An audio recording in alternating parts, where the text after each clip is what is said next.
Mr. Mayor, good evening, everybody. It's good to be with you tonight. This is year 2 of this 2-year partnership with Visit Casper and the NJCAA, wherein they are going to come to Casper again and grace us with some exciting athletic events for this next year. The purpose for tonight's visit is to talk to you about the partnership that the council has with Visit Casper to make this happen. And we're hopeful that you would be open to a second year of this relationship, particularly knowing that we're actually talking about a smaller scale partnership as it relates to the value of what it is that we'll talk about tonight. So if it pleases the council, I'd like to invite Wayne from Visit Casper to come up and walk us through that a little bit, and then maybe have Zelina follow up with us as well as to the kernels of the structure. And then your direction pursuant to that discussion will be very helpful. Very good.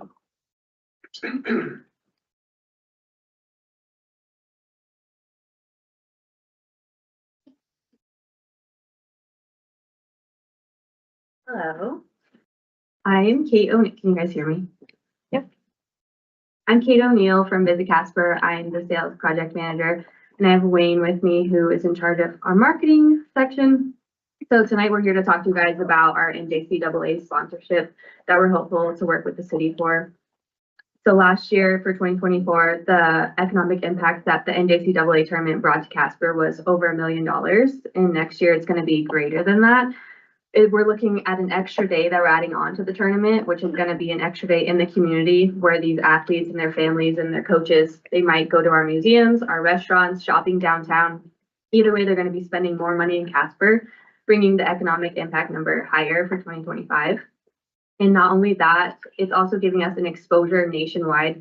Last year, we were picked up on ESPN3, where audiences across the US and country were able to look at us and say, oh, maybe they never heard of Casper before, and now maybe Casper is someplace they want to go and it's on their future travel plans. We also had teams that were participating from Northwest Florida State, New Mexico, Eastern Arizona, and we gained a community exposure in that way for those different cities. And we also have a prime opportunity to highlight the Casper College Center and all the athletic department that we have at Casper College, which potentially could bring in athletes that want to come next year to Casper College rather than stay at their current school. So far this year, we've got a couple of key sponsors: Casper College, Full House Family, Wyoming Sports Ranch, the Natrona County Commissioners. And so tonight we're here to talk to you about what we're asking from you guys this year. And I'm going to hand it over to Wayne to kind of go over that sponsorship and what that looks like. Thank you again for having us tonight. I really want to emphasize first just the awareness and exposure that Casper and Visit Casper gets through this tournament by having that coverage on ESPN3, especially in those markets that we do not advertise in already. It would cost us upwards of hundreds of thousands of dollars to get that exposure in those markets on that type of platform. I also want to emphasize and highlight the partnership with Casper College. If everybody could keep their fingers crossed that they qualify again this year, that would be greatly appreciated. The turnout at their games was great to see. The community pride and support for the college is definitely a highlight of this event, and we're hoping it's a highlight again next year. NJCAA even did say that turnout at the Casper College games was some of the best turnout for this championship that they have ever seen. So now turning over to the sponsorship package, all of your sponsorship items are going to be the same as they were last year. The banners, the logo inclusion on all marketing, the tournament passes, and the ad in the program. The only thing that really is different is the fun halftime opportunities, which we are still in the process of dialing in. We want to provide fans a better experience when they are there at the game during halftime, and that will include some brand awareness for our sponsors. So with that, I will turn it over to any questions that you might have for us, for myself, for Kate.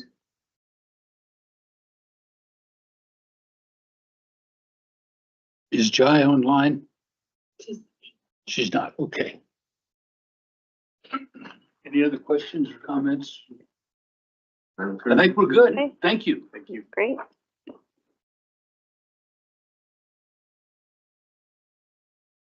Evening, Mayor, councilors. So if council was to support the requested $5,000 sponsorship opportunity for the NJCAA, we propose a similar structure to what we had last year.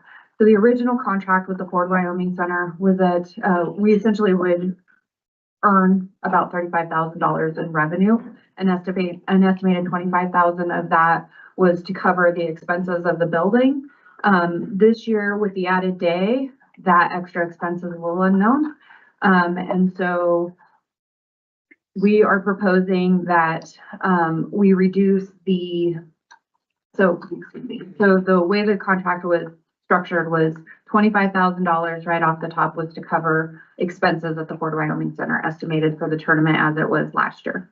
Then the next $10,000 was to be paid in rent to the Ford Wyoming Center. So essentially we'd make $35,000 plus we would split the ticket sales for people coming to the event, 75%, 25%, with 75% coming to the Ford Wyoming Center and 25% going to visit Casper.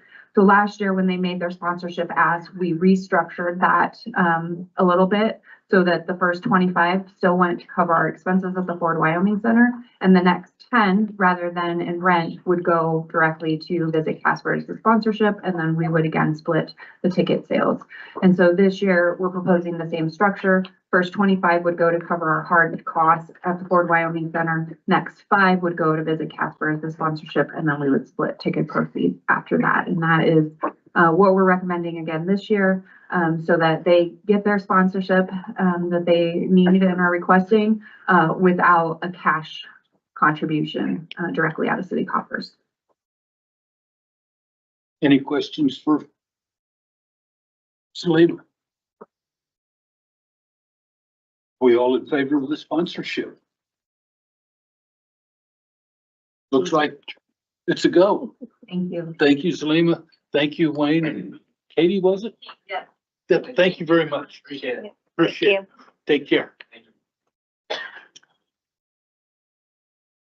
The next thing would be the agenda review. Mr. City Manager. And Your Honor, I don't have anything to add for that particular item tonight. Anybody else have anything to add for the agenda tonight? I think we've got about 17 minutes to go do whatever.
Before we begin this evening, I would like to remind everyone to silence their cell phones. Council meetings are live streamed on the city's YouTube channel. I now call the October 15th, 2024 regular council meeting to order. The chair would entertain a motion to, by minute action, excuse the absence of Councilor Sutherland. So moved. Second. All voting aye. Aye. Any nays? Please record the vote. With all counselors voting aye, the motion passes. Please join me in the Pledge of Allegiance.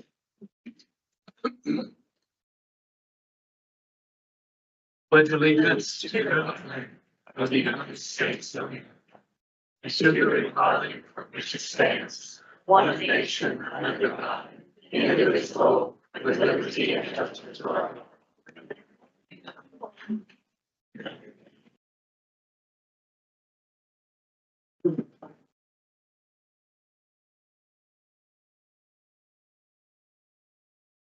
Please read the consent minute approval titles. Approving the minutes of the September 17th, 2024 regular council meeting minutes. The minutes of the September 17th, 2024 executive session. The October 1st, 2024 regular council meeting. The October 1st, 2024 executive session. And the October 8th, 2024 special meeting. The chair would entertain a motion to approve the consent minute action agenda items just read. Second. Any abstentions or nay votes? I will abstain from 3, 4, and 5. All voting aye. Aye. Please record the vote. With Mayor Kathy's abstentions noted and all other councilors voting aye, the motion passes. The chair would entertain a motion to approve by minute action the October 15th, 2024 bills and claims as audited by City Manager Napier. Second. Any abstentions or nay votes? All voting aye. Aye. Aye. Please record the vote. With all councilors voting aye, the motion passes. We would like to welcome the Nicolason Art Museum Executive Director, Allison Lushnick, to the meeting tonight. Could you please come forward to discuss Arts and Humanities Month?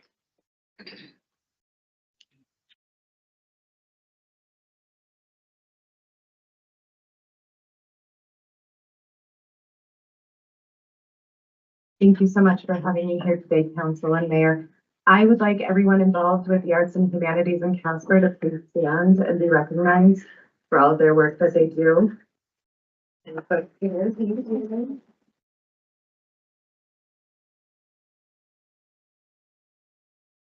I'm just going to give a couple of quick stats. Arts and humanities, the creative sector, brings in 5% of our income to the state of Wyoming. And every dollar that we receive in our industry, we give back to other sectors 44 cents on the dollar. That's huge. I also want to thank the City Council for the 1 cent money that we do receive, the Nicolason Art Museum, for our beautiful building, and also for the discount on the rent. We're able to serve so many people. The arts and humanities are so important to our culture, our tourism. All of these folks that you see here today help interpret Wyoming and Casper for all of our visitors, as well as for our children. So October is Arts and Humanities Month, and we're glad that you're here to celebrate it with us. Thank you. Don't run off. I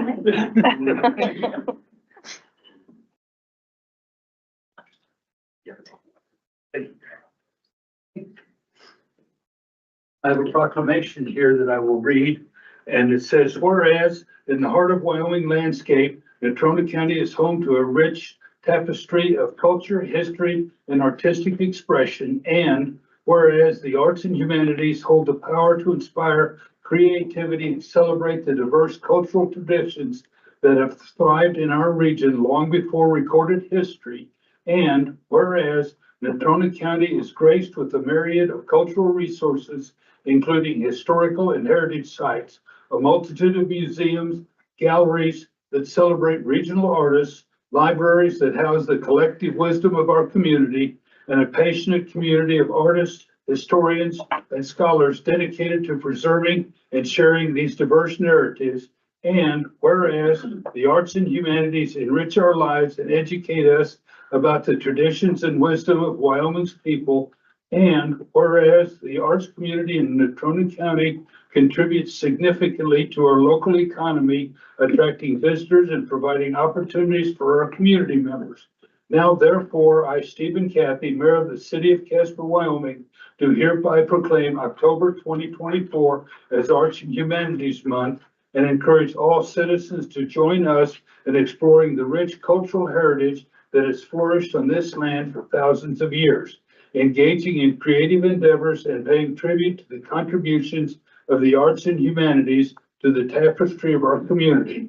Let us come together to recognize and appreciate our local artists, historians, cultural organizations, and institutions as they continue to inspire us, foster understanding, and celebrate the City of Casper's enduring traditions.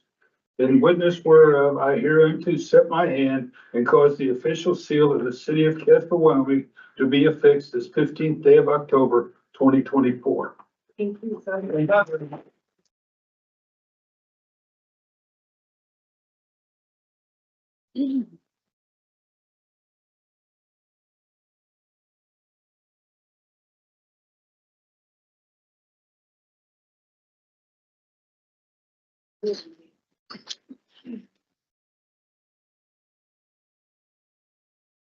Mr. Mayor, Yes, sir. could I ask Allison just to introduce very quickly the people she has to stand, so I think it'd be important, it's important, I think, for us to put names with some of the Absolutely. folks. I would love to.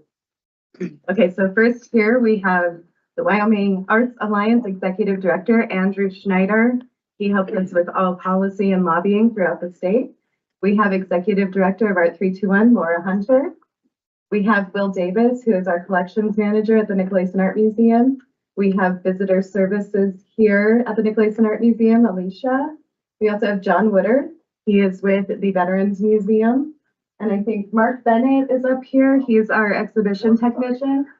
And Vicki Wendell, she is just one of the best patrons we have of the arts here in our city. So we love Vicki. Did I get everybody? There were some students and families that couldn't make it in because of capacity. Yeah. And I know Upper Wyoming also wanted to be here, but you guys are packed today. So have a look at these fine folks. They are helping develop our whole arts and humanities culture here in Casper. Thank you. Thank you.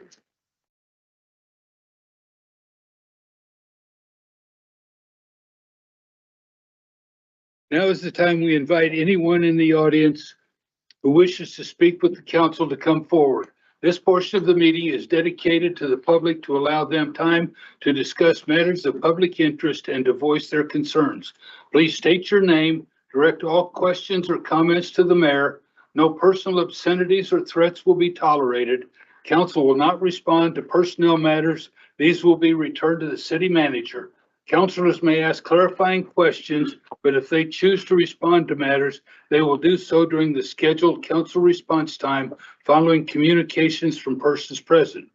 Presentations will be limited to 5 minutes and no time extensions will be permitted.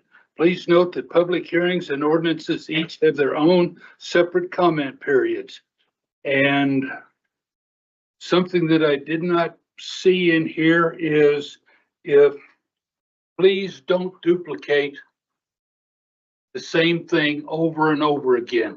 We will be here till 2 o'clock in the morning listening to everybody's 5 minutes. And also something that I wanted to point out is that I know in the paper, it said that it would be discussed tonight. We are not discussing the abortion clinic or anything to do with that tonight. So I wanted to make that clear as well. Do what? Or not planning to any other time at this point. Well, thank you, Mayor. Mr. Schripp. I do want to make a statement. My name is Ross Schrickman. I am the president of the Natrona County chapter of Wyoming Right to Life and the coordinator of the 40 Days for Life prayer vigils here in Casper. I am also a trained sidewalk advocate for life. At your work session last meeting, Council Member Haskins mentioned that a constituent of hers who is an escort at the Wellspring abortion business claimed that women are being harassed outside the building and home for a work session. And if that's been over, that's okay. Yes, there is harassment taking place there, but it's not the kind that is being portrayed by abortion supporters. I will share the facts with you. Before I do so, I am here with my pro-life friends. I ask them to stand now. These volunteers are your constituents. They pray for the moms and the babies and provide life-affirming information to women who come to Wellspring. Since abortion supporters have not been able to get us to go away, they basically defamed us and done other things. Here are some of the facts. A volunteer was talking to a young couple who stopped in the alley behind the abortion business, was assaulted by a Wellspring escort.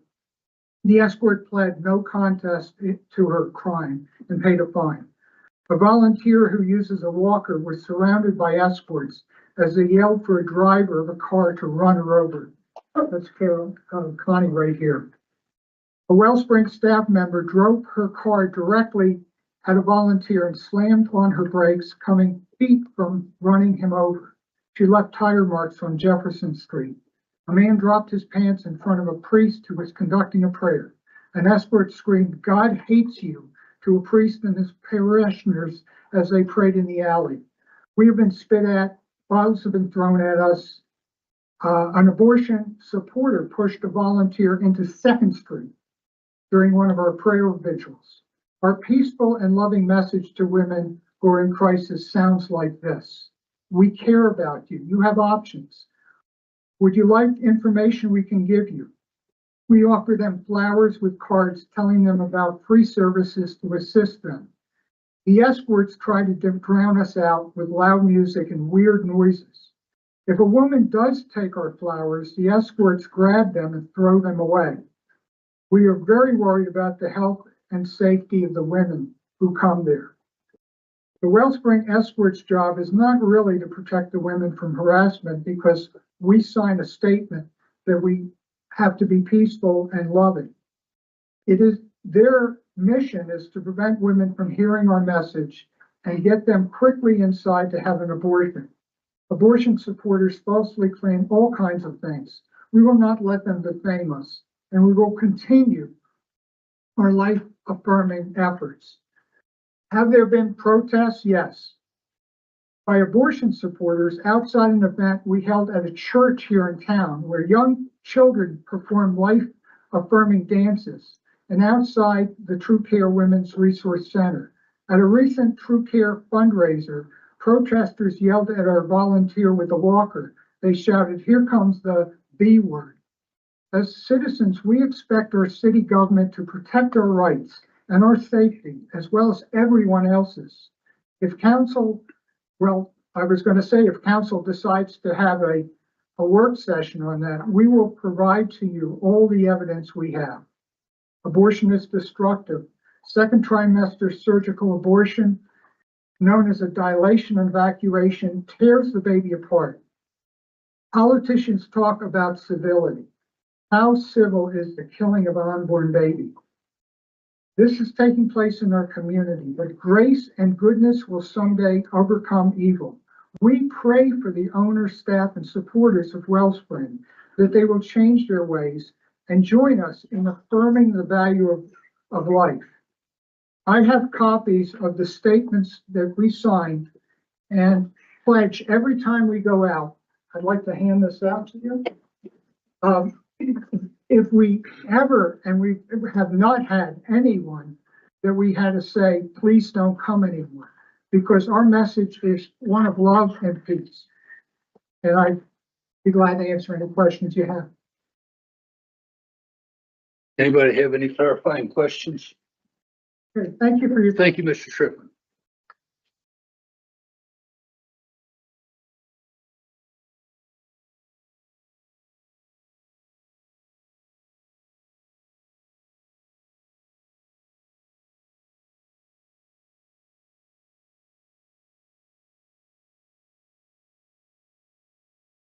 Good evening.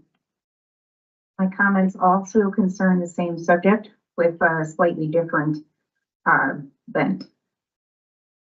We do have an illegal abortuary, and my name is Jeanette Ward. Thank you. Live in Casper, 1600 East 26th Street. We do have an illegal abortuary operating at 918 East 2nd Street in our town. A majority of we the people and Wyoming legislators voted for and passed 2023's Life is a Human Right Act and prohibiting chemical abortions. These two bills became law, although Life is a Human Right Act without our governor's signature. I was proud to be a co-sponsor on both bills. The abortuary is operating in violation of state law. A district judge in Jackson, appointed by our not-so-pro-life governor, put a not-so-temporary restraining order on the law 18 months ago and has never held a trial or made a decision as to the constitutionality of the law. Now it is rumored that the abortuary wants to shut down First Amendment speech by claiming harassment by pro-lifers and trying to enforce a gag order near the abortuary. Let me be crystal clear. The abortuary does not own the street and the sidewalk in front of its macabre establishment. We protesters are not going to back down. And since the religious baby murderers brought up harassment, let's talk about that. I am a weekly participant in the pro-life protest in front of the abortuary. On July 20th, 2023, a woman showed up in front of 918 East 2nd Street and walked down the line of protesters, coughed in front of each one of us, and spat on the ground close to our feet. When she got to me, she asked for a hug, which I consented to give her. In response, during the hug, she deliberately coughed loudly in my ear and then spat at my feet.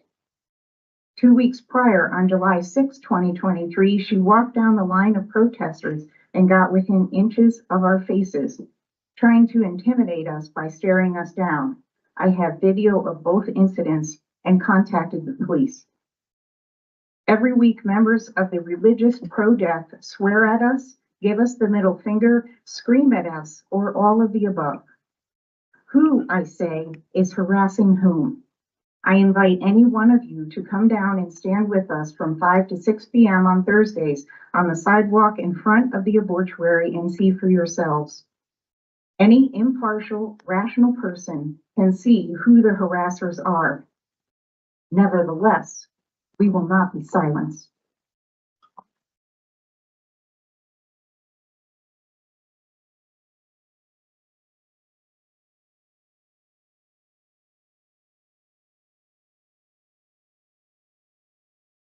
Brecht, Mr. Mayor. Sorry. Since the announcement of the coming of the abortion facility, more than 35 faith communities have been part of a prayerful outcry at the facility and around the town. Wyoming citizens, by their vote, overwhelmingly rejected abortion on demand. The killing of a child in the womb opposes natural law. It dehumanizes and isn't humane to both the mom and the baby. To Casper's horror, we now are the abortion destination for the surrounding states. Obvious physical injury and emotional effects have been noted at the facility since its opening, as well as some question of human trafficking. These seem logical consequences of loose policy. You might ask, why be there at all? I think probably something all of us might share, you and us, each one of you and us. Instinctively, we share something in common of natural law. Each one of you would more than likely stop a infant, a toddler, from freezing to death in a snowstorm outside of your home, probably even a young mother. We are commanded even further in faith to do so. And so we wait in this backyard facility and hope to offer something that is more loving than abortion, something more hopeful for the mom and baby. We accept the foul language, the single finger gestures, and the obscenities, and we do so in love. I'll never forget one young lady approach who stopped and said, "I know why you're here, and I thank you for being here." But she said, very sadly, "I just wish someone like you had been here when I came for my abortion." Women are hurt physically and emotionally by abortion. I too urge anyone or all of you to come and stand with us and just see what truth really is there. Thank you for your service to our community.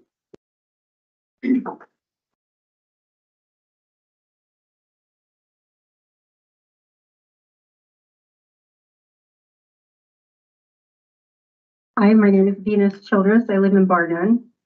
I'm a sidewalk advocate. And I'm here to speak on, I guess, the idea of us harassing Wellspring escorts or clients. I just have a few accounts of experiences I've had out there. A month or two ago, it was late in the afternoon, and I'd been there for probably a couple hours, getting tired. It was warm, and I was just leaning against a power pole, holding a fairly large sign. And a lady drove up the alleyway to speak to the Wellspring escorts. We were standing almost directly across from each other in the alley. I was on my side of the alley, they were on their side of the alley. Everything good. Excuse me. When this lady drove up, of course, the alley is pretty narrow, so she was not that far from me. She stayed in her car, she was speaking to the escorts, and she was looking all around. So I was just standing there watching. And then I heard her, she looked at me several times while she was sitting in her car. And she asked the escorts, she said, "So have you guys had any protesters out here today?" And they answered her, "Well, yeah, they're here right now." And she looked around again and she looked right at me again. And she said, "Well, where are they?" And they pointed directly at me and said, "Well, right there." And I thought that was a laugh, quite a laugh for me. That here I am, a protester, a hated protester, but yet when someone comes by, they didn't even know I was there. Ross Schrickman related an incident where a woman in her car was told by the escorts to run down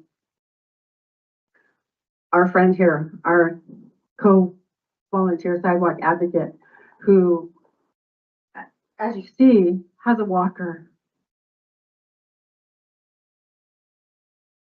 I think that's pretty reprehensible that someone would do that. All she had done was try to hand a rose to one of their clients as she was leaving. Again, using her walker to try to approach the client. And again, as Ross had mentioned, attending the True Care fundraiser a few weeks ago, I was met at the door by the same escorts who we see weekly at Wellspring, screaming at us and shoving signs in our faces. I guess that's all I have to say. Thank you.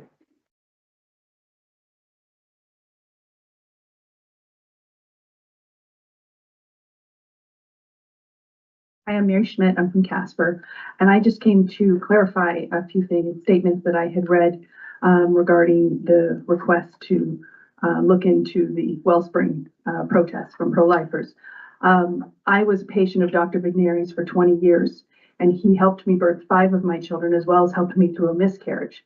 The man was a very pro-life man, and I found it kind of insulting to bring his name into this issue, to try to say that his patients who are maternity patients or women seeking medical care for women problems, that they would go to Wellspring instead of other OBs.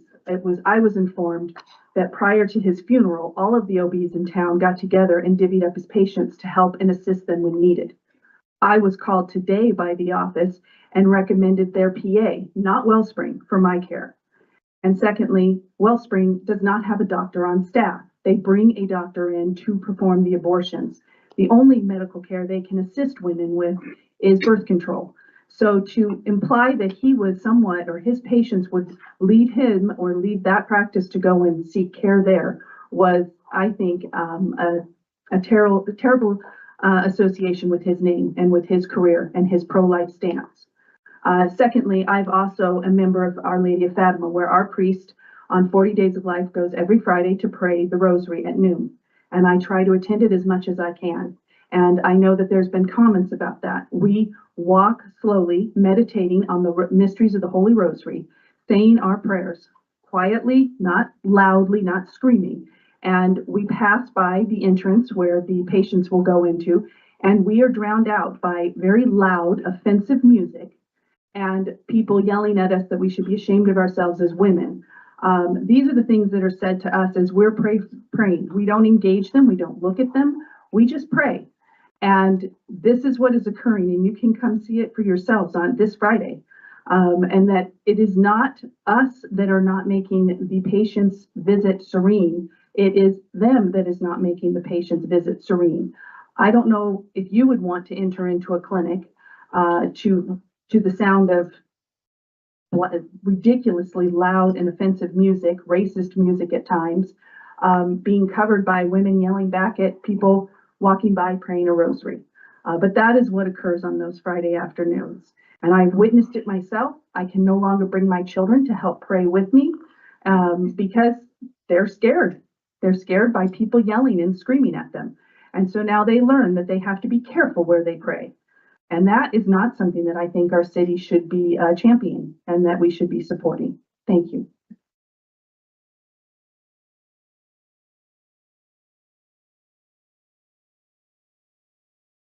Hello, my name is Carol Chapin. I wanted to just give you some information that's a little bit different than what they're giving you as a private citizen. Okay, so my husband and I went to pick up our laundry at the dry cleaners, which is 3 doors down from that abortion clinic.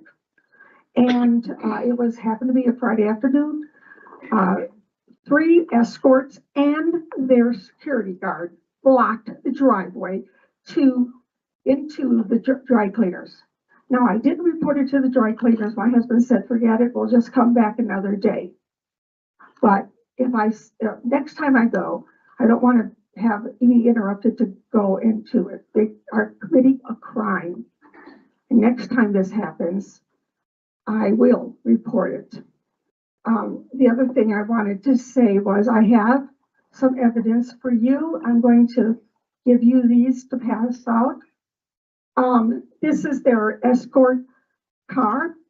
Yeah, I know it's theirs because it parks into their no parking zone, their forbidden area well behind their clinic. It has a head of a baby doll on a stake. It has often also disgraced our rosary. They've done that where they hung it upside down and did things like that. That car blocked again the driveway. So nobody could drive through. They didn't want them to see. They were taking a woman out, her injured woman out of their abortion clinic, and they were escorting her. So this car blocked so that nobody could drive through and see what was going on. I also have some other pictures of a man who was harassing the priest, Father Ray Rodriguez of St. Anthony's. He holds a prayer service away from the clinics a block down. But that man stood there with a big large sign and loud music again. Across the street at Lime Leaf, a man yelled at a couple of our people that were just walking up and down with their signs. That's all they were doing. He's yelling and screaming at them, and then he pulled his pants down. So I've got these to give you. And I just want to thank you for your time. One of the things that was mentioned was that the abortion clinic might ask for more police. They already got that. I saw a policeman drive through, and I want to thank the police for that. There is increased ongoings there.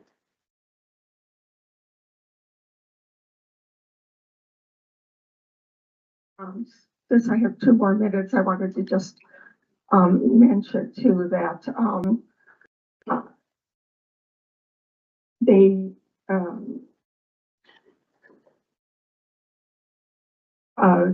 the cars that come in, I told the police this, they make a lot of money because with the cars that come in, it's a very heavy traffic area anyway. But on 2nd Street, when we're there, some of the cars come in, and what they do is they'll drive real fast and then slam on their brake and set the exhaust. So we're all coughing with exhaust. And that's not only illegal, but it's dangerous. They have driven onto the curb. We're standing very close to the curb, so we want to be away from the sidewalk, so we're not blocking anybody. So we stand between the sidewalk and there is where the planters are, and it's very close to the edge. And that's what they do. They'll come up and they'll actually come real close to the curb or onto it to intimidate us. Okay, thank you.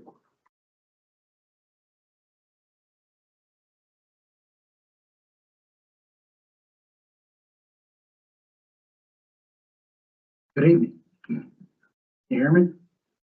Mike Pyatt. I live in Casper.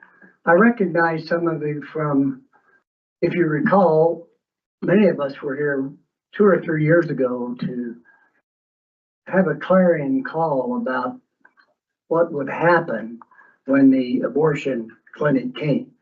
And I know some of you have even said you're pro-life.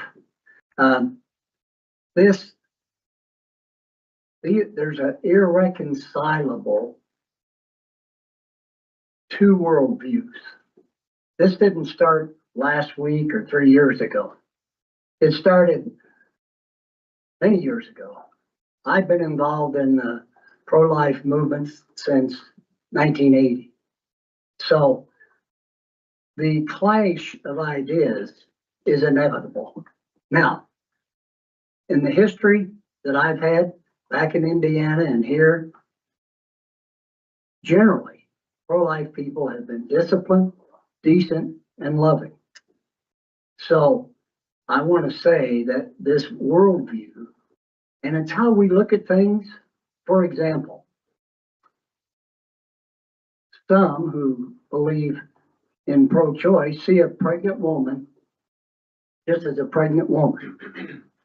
We see actually 2 people, 20 toes, 20 fingers, 2 heads, 2 hearts, 2 souls, and 2 distinct DNAs. That's how we look at a pregnant woman. So, and I think when we came here 2 or 3 years ago, one of the things we asked, there was a different mayor, Mayor Kathy at that time, but we asked for the city council to make a statement, a pro-life statement. For a variety of reasons, you didn't do it.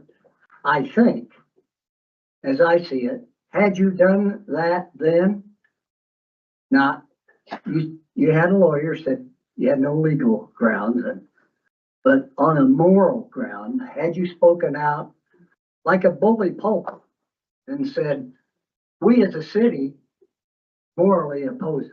You did not. That was your choice. So I think what we see now, this clash may have been a little different. So I was just going to read a quick statement. The Wellsprings talks about healthcare, women's healthcare. Referring to abortion as healthcare is like calling slavery human resources. It's dishonest and it's wrong.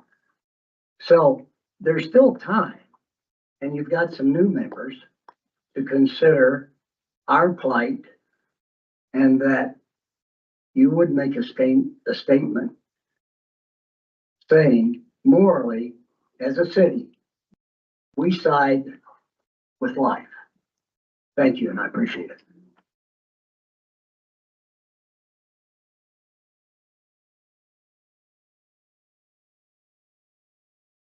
Good evening, Mayor and Council.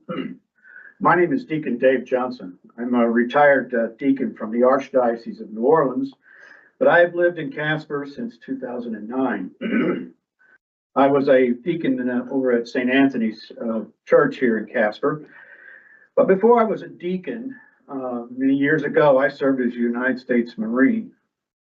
And when I signed up into the Marine Corps, one of the things I stood for was I had to swear an oath that I would protect and defend the Constitution of the United States.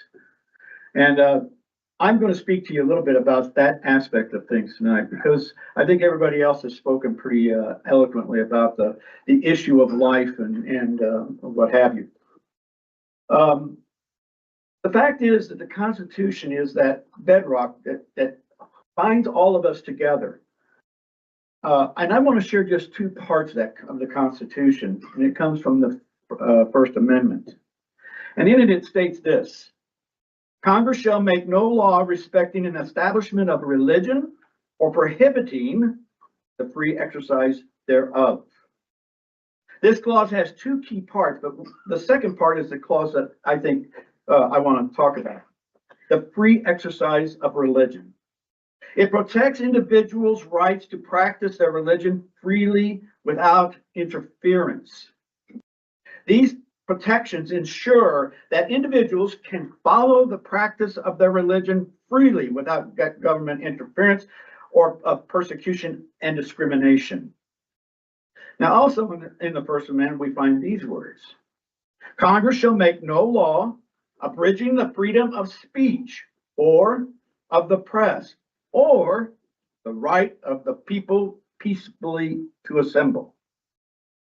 This means individuals have the right to gather in groups for any peaceful and lawful purpose without fear of government interference.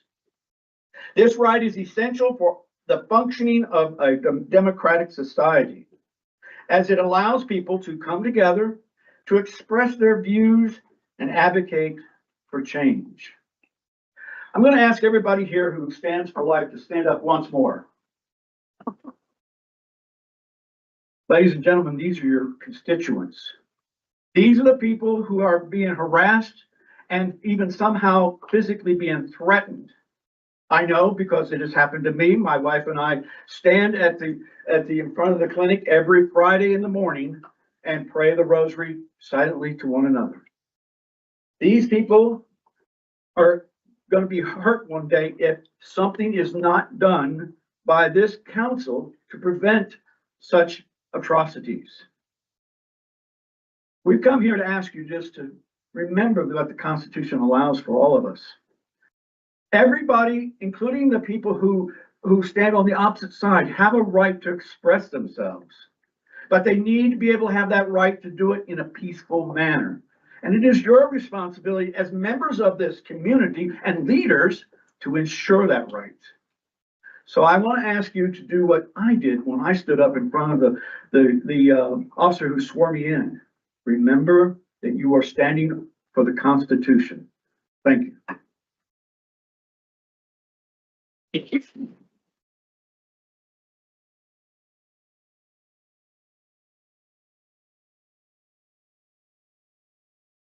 Dear Kathy, Council, my name is Sherry Lewis.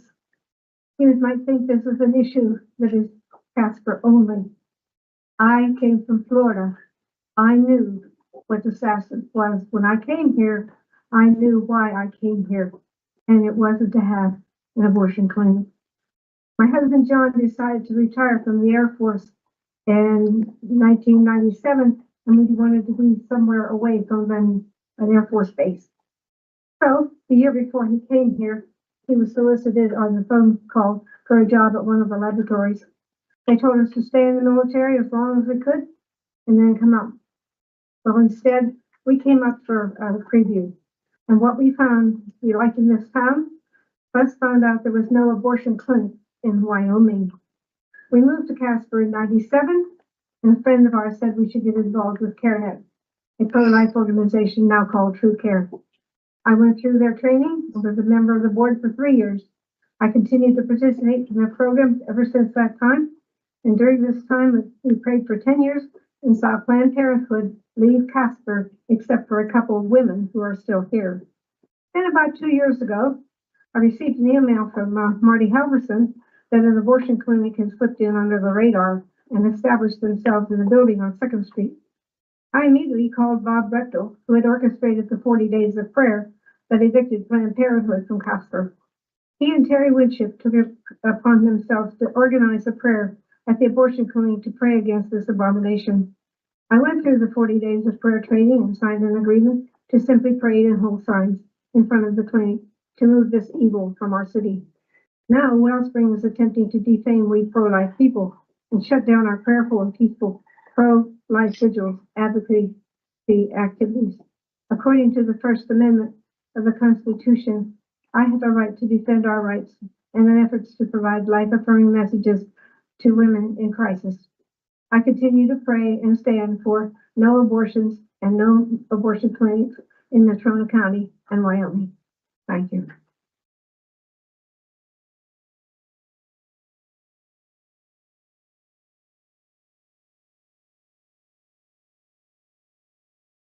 Hi, I'm Jennifer Hopkins, and I come from Barnum.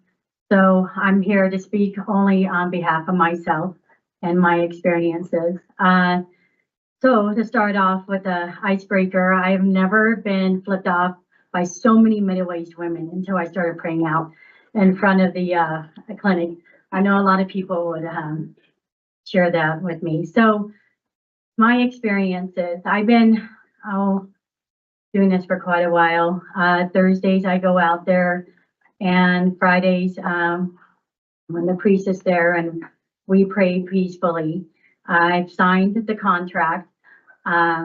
We do not engage with anyone, but on one particular day, a lady had came out of the clinic and decided to engage in conversation with my daughter. And what she said to my daughter is that her mother, me, that I'm lying to her. So that's one instance. As we walk around the clinic in the alley or the sidewalk, all public, the ladies, one brunette in particular, likes to yell out at us and tell us that God hates us. So if you think something like that is going to deter me from praying out in front of the clinic, well, it's not. I will be out there, rain or snow, which I have. I have been out there in the heat of the day. It's not going to go away. We are pro-life, and we are human from the beginning. We should respect women. We should respect the parents. We should respect the unborn child. That is not the problem we have here. The problem is that we have an unsympathetic community. Casper has always been pro-life. And we need to bring our children back into that mindset that we are going to take care of each other. We're going to take care of the unborn. We don't have to kill our children. We're having a population decrease so drastically. You're going to see it in our schools. And so what comes of us if we kill our children? So some things to ponder. Those are my thoughts. Thank you for this opportunity.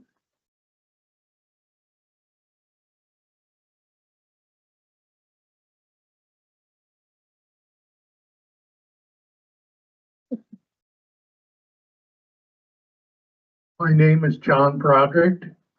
I've lived here in Casper for over 49 years. And I'm going to shorten mine a little bit because it does overlap others. So for the courtesy of you on the council, I have been at Wellsprings Clinic for many hours and personally witnessed a lot of harassment. When we were walking, for a couple instances, when we were walking around the south half of the block of which Wellsprings Clinic is in, less than 2 weeks ago, they turned their music up, and like Jeanette mentioned, it was so loud and obsessive that it was just completely ridiculous. And they did that in an effort to harass us, even though we were quietly praying the rosary, walking down the alley. We were not harming anyone or even close to harassing anyone. Another person, one of their people, followed along with us and was harassing us about us being such terrible people because we believed in God and prayer. Now, isn't that sad? I have a picture right here. Now, most of you aren't going to be able to see this, but if you want to look at it, then I will pass it around. I was not aware of the situation. I would love if we could put this up on a big screen. I don't think you can do that, but I would love to have this picture up on the big screen. But what happened this particular day is, I felt way further than harassment, to the point of being a criminal act. This woman came up to me when I was peacefully and out in front of the clinic, and she came up to me and locked her left foot in, as the picture will show, and pushed me literally out into 2nd Street. I did not, and that will be shown on the picture, I did not resist. She pushed me right out into 2nd Street. And if there would have been a car coming, I would have been killed or injured severely. You might wonder, who is this woman? Well, you might recognize her name. Her name is Jane Efland. The picture proves it. As you probably well know, she's one of the top dogs out there, and she's the one that represents Wellsprings Life. Now, if that's what they call giving a rose harassment and pushing somebody out in 2nd Street, that isn't harassment, and that's the people that manage the place, we've got big time problems. Unfortunately, completely contrary to what Wellsprings Clinic is claiming, it is their employees, volunteers, and followers that are guilty of the harassment. If they just stopped or were forced to stop harassing us, the problem would be completely solved. They are the ones that need the civility training and the disciplinary action to be directed towards them. Thank you very much to all of you. I only have one of these, so if you would pass it around that everybody could see it. We also have, I also have a video. There may be a question whether or not that is her in that picture, but I have a video that from the other side that leaves absolutely no doubt about who it is. And that's the people that you're dealing with over there. Is that what you want, is people pushing people out into Second Street? I would hope not.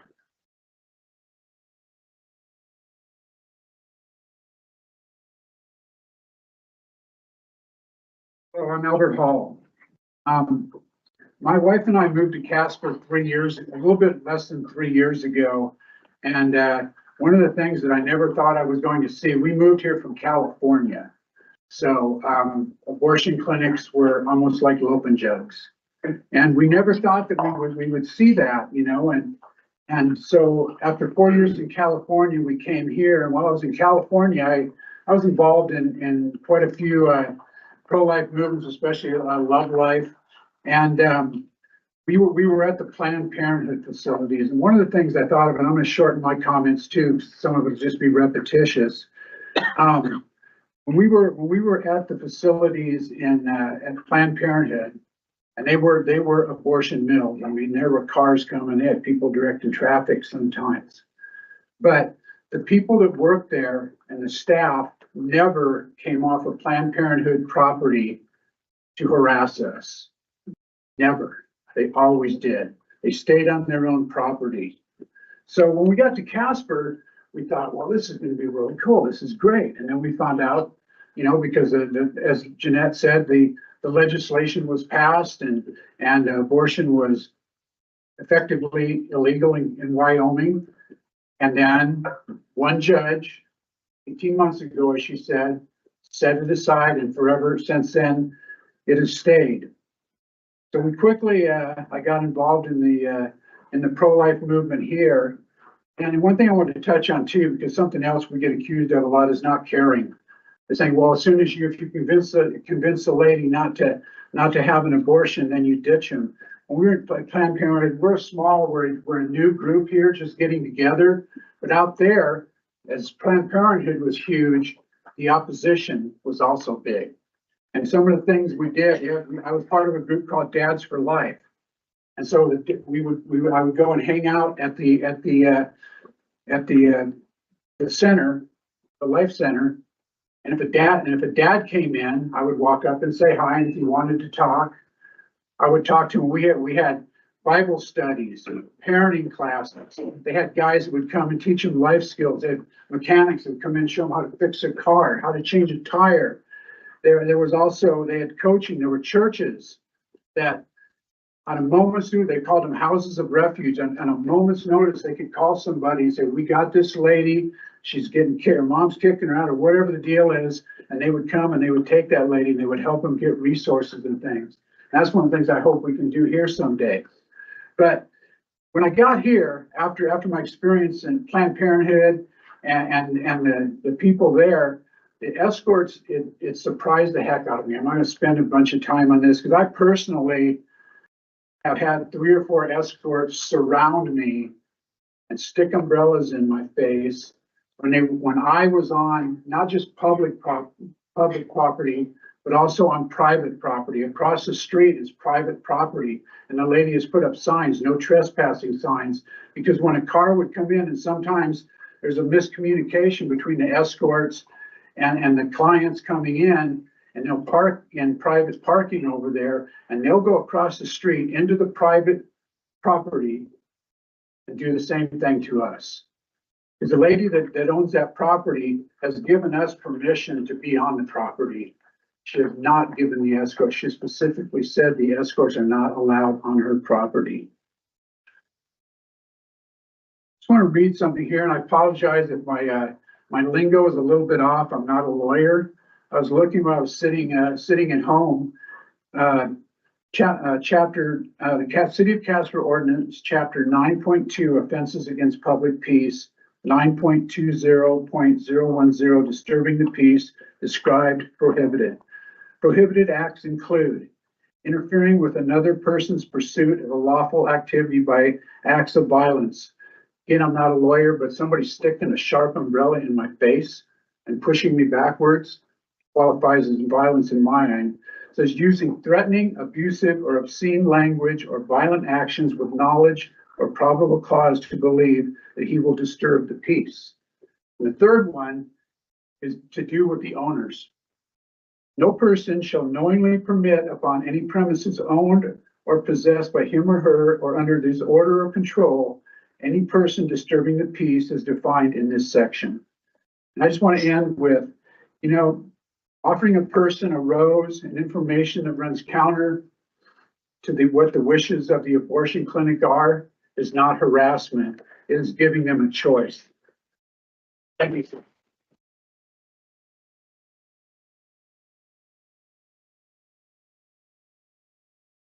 Good evening, Mr. Cappy. My name is Ethan. I also live in Casper. Like others here, I just aim to give a personal experience of my experiences out at the abortion clinic. So I've been out there for about 2.5 years. I've been a part of standing out there on Thursdays. I've been with the priest saying the rosary, walking around the building, and then also with the sidewalk advocates for life. All of my ways, especially, like, we aim for peace. The faith that a lot of me and my brothers and sisters in the audience here share, our God is of peace. And for example, like every Thursday, all I do is I hold my sign, pray my rosary. When we walk around the building, we don't harass anybody. All we do is say our prayers and walk around. And then for sidewalk advocates for life, all we do is hold our rose with all the resources, and I offer that to the women or men going inside. If they refuse it, I let it go. But we've had like quite a few negative, like very, very bad experiences, like standing outside of the clinic. Like me and my wife, we've had trash thrown at us from people passing by. We've had people like yelling that like our baby should die, like actually yelling that from their cars. We've had innumerable people like come up to us, try to intimidate us, just straight yelling at us. When we were walking around the building saying our rosary, like first thing that happened, the escorts, they like turned up their music so loud, and it was like very vulgar music, and it was like a clear attempt to try to like disrupt us or try to bother us. The escorts themselves, they've yelled at us while we're trying to pray our rosary. We never like return that back. We just keep praying. We just keep being peaceful. When I was praying the rosary, also like me and my little sister were out there, and a lady runs up to us, and like she was actually trying to like knock all the signs out of our hands and kind of like attack us. And I got my sister out of the way, but she still ran up to one of the members of our group, and she actually like knocked the sign out of his hand. He did not like fight with her or anything, didn't yell with her, just picked up the sign, kept moving. Lastly, like a personal experience I've had being behind the clinic with the sidewalk advocates for life is I offer my rose, and a car was driving up. I hold up my rose to see if they want it, and the car actually stops for me. So I go up, I say, "Would you like a rose?" And I realize it's a couple of the workers inside the abortion clinic, and they just did that to like make a fool out of me, because when I offered it, all the escorts, they literally like surround me, like, and they start like mocking me, making fun of me, and I just back off, continue my prayers. But I see that a lot with like the escorts and people who are against our cause, like yelling at us, harassing us. But like I've never honestly seen that from the people that have been out there with me at the clinic. All we do is peacefully pray. Thank you for your time.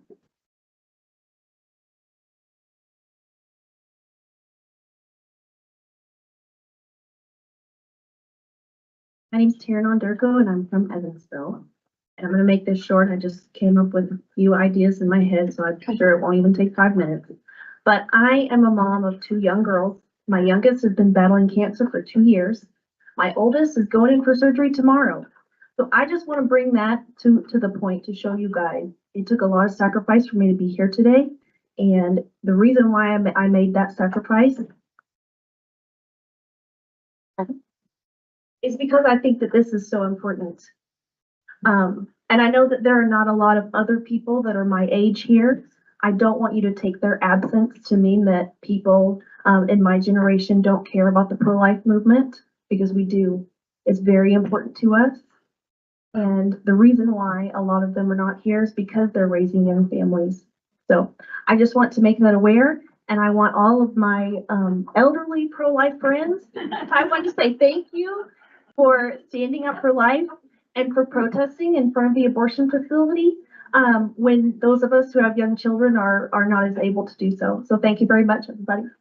Thank you.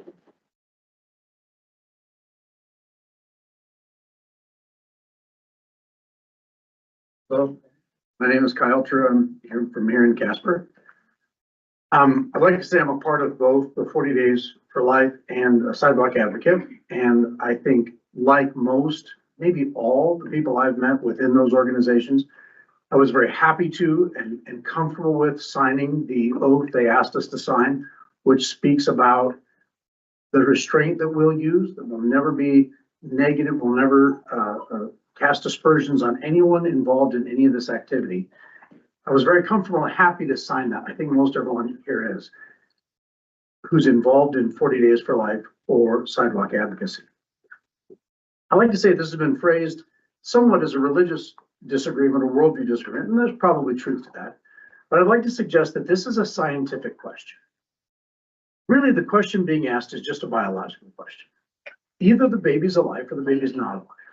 And I'm not sure I've ever met anyone who thinks it's okay to take the life of someone who's not been tried adequately by a jury of their peers and found guilty of something heinous. So I think everyone can agree if it's a baby, that's really not appropriate to be ending the life of an innocent child. On the other hand, if it's not a baby, I really don't mind anyone getting their hair cut. I don't mind anyone getting a mole removed. That's not an additional life. And so I think really what we're dealing with here is a scientific question. And I think the question before this body is not whether we're going to allow abortion or not allow abortion. Many people here are firmly on one side, believing that it is a child. And if it is a child, then many logical consequences flow from that. On the other hand, those who believe this is a child have not been fully successful in convincing the rest of American society that it's not a hair follicle. And again, no one has a problem with someone having their hair cut or a mole removed. So I think there's an existing debate that's truly at its core a scientific debate.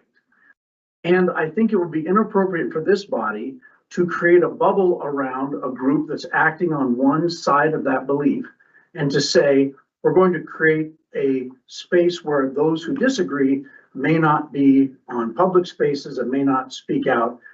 I do want to say that my experience as a sidewalk advocate and 40 Days for Life is there has been 100%. I cannot think of a time when someone on this side of the fence has been offensive or rude, really in any way. There's a lot of prayer that goes on. There's a lot of care for a woman coming for services. No one I've ever met thinks they're thinking, if a woman's coming for services at Wellspring, that this is a great day in their life. There's a lot of compassion for that person in that instance. So I think what's being asked here is an abridgment of free speech. And so I would hope that while this debate continues in our society, I don't think it'll be resolved tonight. I think some people will still think an abortion involves an equivalent of the removal of a mole or a haircut, and some will continue to think it stops a beating heart and that is a life, and therefore it is an inappropriate ending of a human life. I think that debate will go on, but I think it would be inappropriate for this body to create an infringement on the First Amendment, specifically around this facility. Thank you.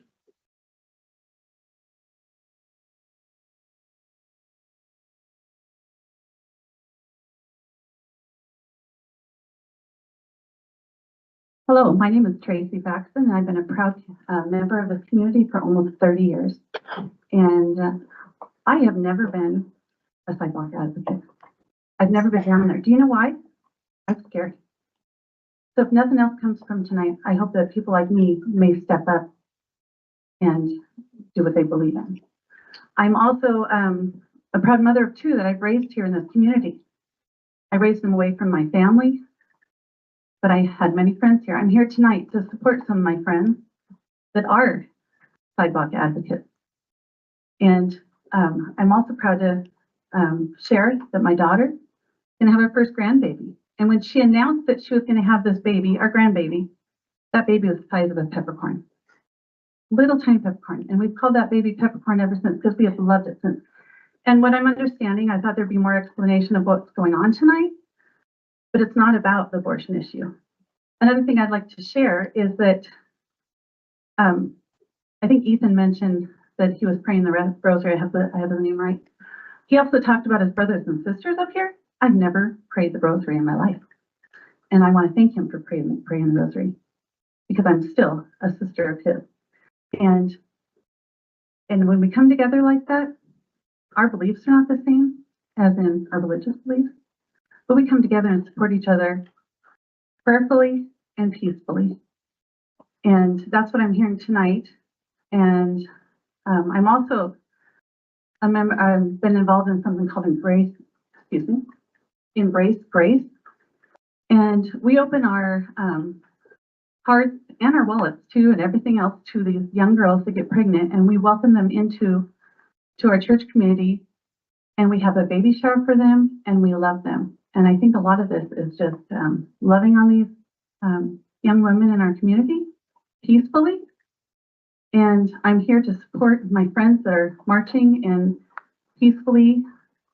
And I just want to help preserve their First Amendment rights, as I think you talked about tonight. So I just want to thank you all for giving me the courage to come forward from what everybody said tonight. And I just want to support my friends and maybe join them one day.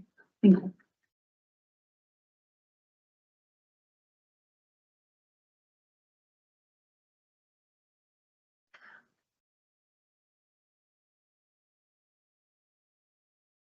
My name is Father Philip Baskey, Catholic priest here in Casper, assigned as the chaplain to all the nursing homes, retirement centers, hospice, hospitals, and some homebound. Mayor, council, as mentioned before about, how the population is dropping and how you're going to notice that, the number of children are going to be lower. Well, that also deals with economics. The population is going down, and what is that going to do not only to our state, but to the nation? My teaching was that for a group or a community, whatever state, be supportive of itself, every woman on average has to have 2.3 children. And the last I heard that Wyoming is 1.3 children. So that's of course taken in because of abortion.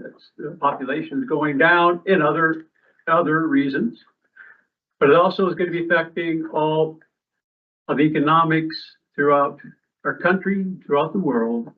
And this is also, I believe, going to be affecting our right to life, liberty, and the pursuit of happiness. Thank you.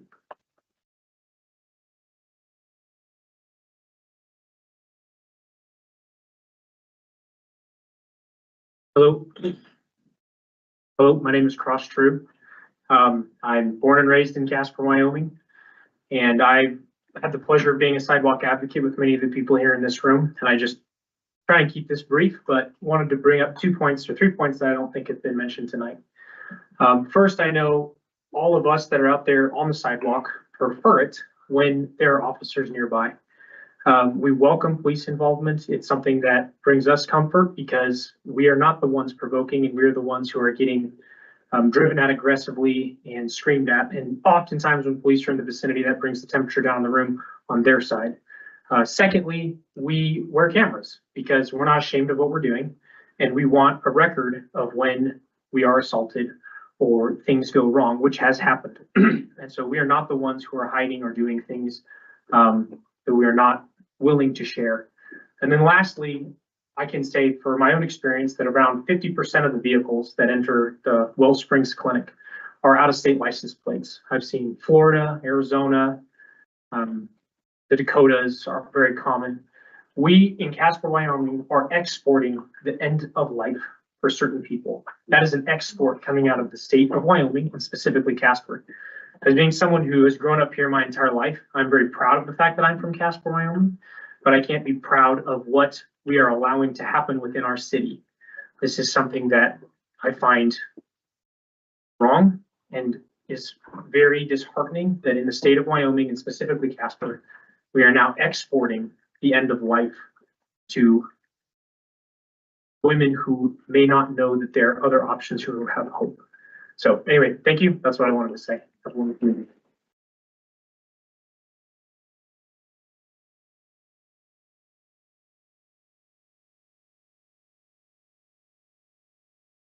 That appears to be it for the public comment. But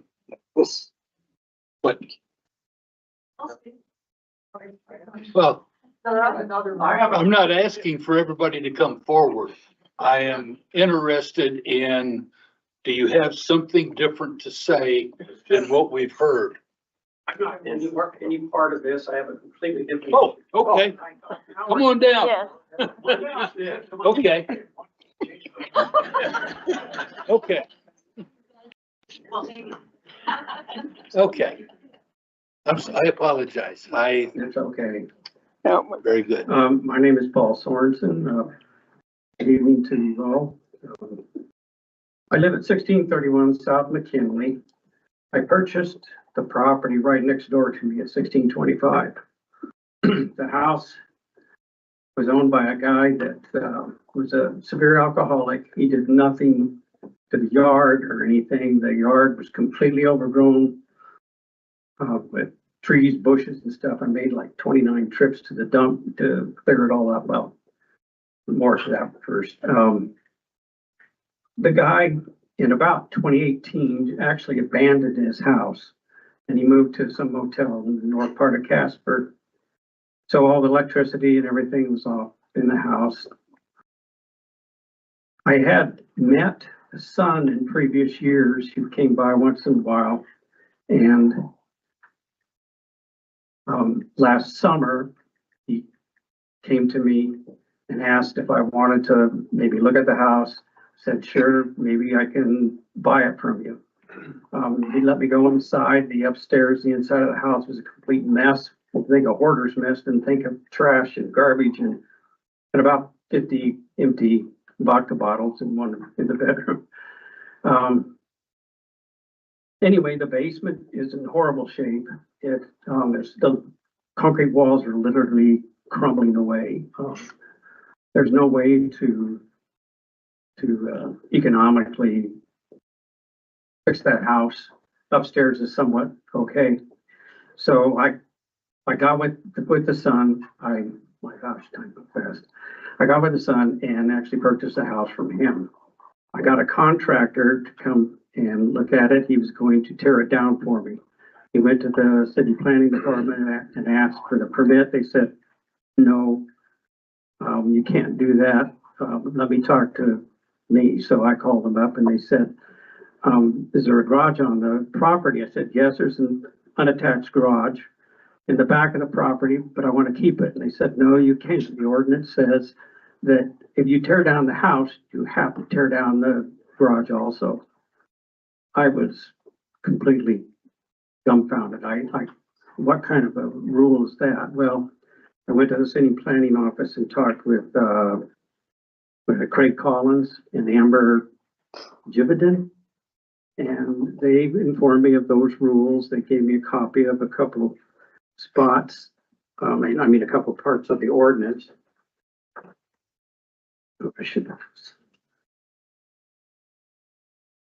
One of them says there should be a residential building on site before a detached garage or accessory building may be constructed, or they may be constructed at the same time. Well, that didn't sound right to me. It sounded like, well, we're not constructing, we're destructing. So I asked him again, and he said, yeah, you're right. However, the intent of the regulation is that accessory buildings must be associated with the principal building. The definition of an accessory building is found in this section. An accessory building means a subordinate or detached structure, the use of which is incidental to the use of the principal building on the same lot, parcel, or tract. Accessory buildings shall include detached garages, non-commercial greenhouses, carports, and garden and other sheds. And this is a standalone structure not associated with a principal building would be considered a warehouse building, which is not permitted under residential zoning. Warehouse means a structure or part of a structure, private or public, for storing goods, wares, and merchandise, whether for the owners or others' use. Well, it's not a warehouse. I want to keep the garage because I want to store my boat in it during the winter. We want to beautify the lot. We want to plant grass, trees. We want to put a gazebo there. If my wife was here tonight, she'd help out, but she's not here. And I came to the council to see if there's anything you can do to help me get this ordinance changed, or give a special permit. There is a conditional use permit that you can try to get through the planning office. It costs $600. And they send out letters to everybody to see whether or not they approve of me keeping it there. One last thing with the planning department told me was that, well, I could build a little mother-in-law unit inside that garage. What's the difference between having something that's inside that garage is still the same building sitting on the lot? So that's what I wanted to tell you tonight, but I just ran out of time. So thank you, and if you have questions or whatever from me, Mike Bond knows me, so you get hold of him. Any clarifying questions? Okay, I think we're good. Thank you. Thank you.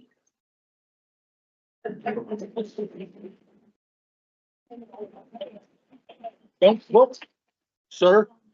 Hey, Paul, stick around because there may be questions or comments from the council. Just a moment. Yeah, stick around for just a couple of 3 minutes, and then you're. Sorry, Steve. Nope, you're good. Anybody else who wish to speak about anything other than the abortion clinic? I think we're good then, so we will continue on to, would any counselors like to briefly respond to the matters brought up by the public during communications from the person present? Councilor Gamrow. All right, bear with me. I have to write my thoughts down, make sure I don't trip over myself in times such as these. So first off, I'd just like to thank everyone for coming out tonight. I think everyone has done a really good job being respectful, being articulate, and sharing your thoughts and opinions. And I'm just really impressed with the overall quality of comments that we've had tonight, especially considering the fact that this is a very controversial topic. I can tell you all are very passionate about it. And so I really appreciate the fact that, we kept it civil in here. People were very articulate and great illustration, I think, of folks doing their part and engaging in civic discourse. I'd also like to say I'm sorry to hear about the multitude of negative interactions that you folks have had practicing your First Amendment rights. It's one of the fundamental rights guaranteed by our Constitution, as mentioned by the gentleman earlier. I apologize for forgetting your name, but I appreciate your service. And I'm certain all of my colleagues do not condone any acts of violence. There were many claims of harassment shared tonight, and it sounds like some of them were reported to PD and even ended up in litigation in several instances, but it sounds like there were many that probably weren't reported. And so I just want to take this opportunity to remind everyone in the room, everyone watch, please report all criminal activity to our police department, not just on 2nd Street, but just community-wide. I talk about this often in my homelessness coalition meetings. Depending on the severity of the report, it's possible we may not be able to respond right away, but those data points are very important to collect, especially in instances like this where, there's some he said, she said kind of dynamic going on. It's really important for every, criminal activity to be reported to our police department so that whether we can respond immediately or not, we at least have that data to inform future efforts. I really appreciate the offers from some of you to join you all on the street. I did spend just one afternoon at one of your protests. I chatted with, I see Senator I up in the audience, had a great chat with him and several others. I spent about an hour conversing with folks and just observing. I personally didn't see harassment from either side, but albeit it was 1 hour on one afternoon. Y'all have been out there for 18 months. And so, noted, very, very small anecdotal example. But I would certainly love to join y'all again, especially if it sounds like things are, escalating in that regard. To Ms. Hopkins, you had made a comment that Casper has quote unquote always been a pro-life city. I'd be curious to learn what data you're using to inform that comment. Only because of the fact that I'm familiar with a survey done by the University of Wyoming back in 2022, showed 36 of Wyoming residents view abortion as a matter of personal choice. 36% accept abortions in the cases of rape, incest, or a threat to the life of the woman. 19% favor abortion if there's other reasons clearly established, and only 7% prefer abortion be banned altogether. This very much mirrors the results of a similar survey done back in 2002. And it's possible that there's better sources of information out there gauging local sentiments on this issue, but I'm not aware of them. If you're aware of them, please pass them along. I'm very open-minded, would love to take a peek. I imagine there's some folks in the audience that might imply that because the Right to Life Act was passed by the state legislature, that's proof of public support of the measure, but I just don't think that's as empirically driven as a well-done survey. And so I only say that to illustrate the fact that while you all are our constituents, other than maybe the handful of folks from Barna and Evansville and from other areas, although I do appreciate you coming to join us, that shows your extra level of commitment that you're going to even adjacent cities to voice your opinions. You're all clearly in strong opposition to the practice of abortion, but for myself, I don't want to speak for my colleagues, but certainly for me, it's not clear to me exactly where our community sits on this issue. Folks like Mr. Pyatt, Mr. True, and others that I remember from our 2022 meetings on this topic will remember we had a very mixed audience of folks speaking to us on both sides of the issue. In my opinion, it was pretty evenly balanced. And so that is what we struggle to wrap our arms around up here is a lot of the times we have some university surveys and maybe some other data, but really it's very subjective, and we just are trying to do the best to make the decisions that we think most accurately reflect the sentiments of the community. But the feedback that we get is often mixed, sporadic. Certainly we have a full room tonight, all vehemently in opposition to abortion, but I think everyone in the room could also acknowledge that that doesn't accurately reflect the sentiments of the community as a whole either. So it's just very difficult to make decisions that we feel like represent the majority of our community when so often we're working with very little information to go off of. So I don't think I have much more to say other than the fact that, again, I just want to reiterate, I really appreciate y'all showing up. This is the most people we've seen jammed into this movie theater since we've been meeting here. So that's a testament to y'all's organization, your passion, the fact that you're standing out there on the rain, in the snow every week, having folks shout vulgarities at you and, weathering that. I think that speaks to y'all's fortitude. My guess is I'd probably end up disagreeing with y'all, at least to some extent on this issue. But regardless, I do really appreciate y'all showing up tonight, doing your duty, and I guess there's not going to be an opportunity for really a back and forth after I give my comments, but if you have thoughts on what I've said or anything else, please feel free to reach out to me. Email kgammer@casperwy.gov. You can reach out to me on my Facebook page, or you can call my phone, and happy to chat with you further on it. Thanks, Mayor. That's all I got. Vice Mayor. Okay, so for starters, do we have Mr. Sorensen's information so that he can go to the airport and pick up his family members that we can see what's needing to be done and talk to him a little bit?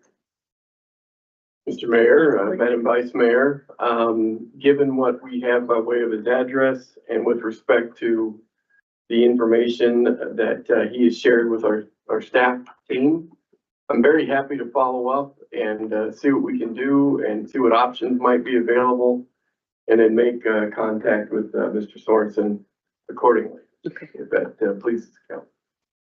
Very good. I was going to ask the same thing. So thank you. So city manager, they'll reach out to you. Somebody from the city will talk to you, so you can go to the airport and make your appointment. Starting your job, John. And then also regarding the abortion clinic. So Safe travels. we've been asked, they've got it. They've got it. Thank you. You're good. we've been asked a couple of times, and so I just want to clarify. Council is bipartisan. We are bipartisan. We're not Democrats. We're not Republicans. Our opinions of where we stand on abortion, that is nothing that we even deal with. And so our personal opinions are considerably different than what we are on council. So each and every one of us have our own opinion regarding council. So when Mr. Pyatt wants us as a council to say that this is right for life, we can't do that because as a council, bipartisan council, we are representing all citizens and we have to consider that. But as a personal person, you know, you can reach out to us because we all have our own opinions regarding abortion and where this stands for us. And so each one of us have our own opinions, but it is completely separate from council. So we cannot say anything regarding that. I do appreciate everybody's time and energy, and I do apologize that all of this is happening. You know, it's having your First Amendment right. The last thing that you want is to be harassed and called names and spit at and everything else by promoting life.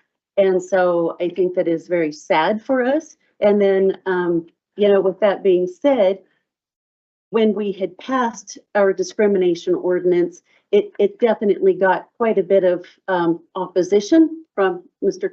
True himself, amongst others. And the idea is just that we had seen a lot of hatefulness in this town and a lot of just horrible things people doing to each other. And so we wanted that so that they didn't harass people at churches and just anybody in general. And that discrimination ordinance, unfortunately, was just basically telling people to be good humans. And that's unfortunately is the world that we're in. And so we cannot legislate good behavior and we cannot tell people how to be a good human, but it was there and we did pass that. So, you know, if any of you are actually being harassed and you know who's doing that, then I do encourage you to contact the police so that something can be done with that. That's why we passed this ordinance, was for that very reason. And all of you are just as protected as everybody else. And that's all I have to say. Councilor Pacheco. Mine can be very brief. I said come back in 2 weeks. Yeah, come back. Thank you. Mine can be very brief, but I definitely, when a lot of people show up, I don't want to not say something because you guys come on out to be able to do this, and I want to be able to have something for feedback. One, I want to make sure that it is reiterated that any violence is not acceptable, no matter what you believe, no matter where you come from, your religious persuasion, what you believe political, your ideology. There is no room for violence against any human being. And so this council definitely stands against any violence against any human being. And that is the most important. Second, we are never, ever going to agree. This is a complicated issue. And for me, this issue hits home in a lot of ways, and that's as far as I will go.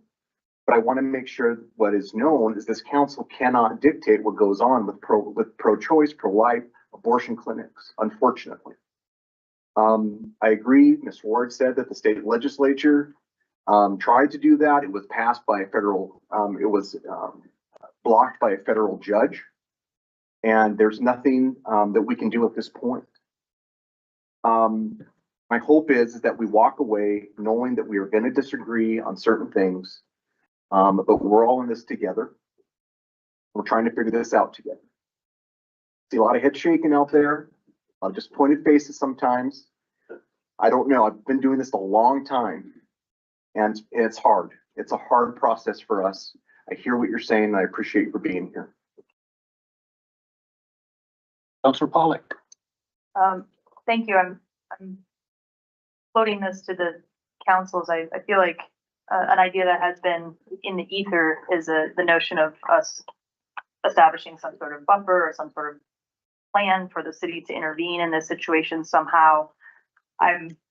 Based on hearing the comments, I'm a little unclear about what an approach would be there, as I've got some folks seemingly asking for some level of protection and other folks suggesting that they don't want a buffer that would abridge First Amendment rights. So I'm not sure what a path forward there could look like, but But I do think that is something that we could consider putting on a work session if we have interest in pursuing that type of intervention from the council. I'm not necessarily suggesting that I'm interested in that, but, you know, if there was some sort of action, based on what we've heard and based on what we've read and calls that we've gotten and whatever, you know, I will throw that out, to put something on the table.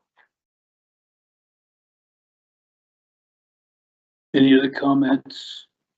Counselor Haskins. Everybody else is done, right? Okay.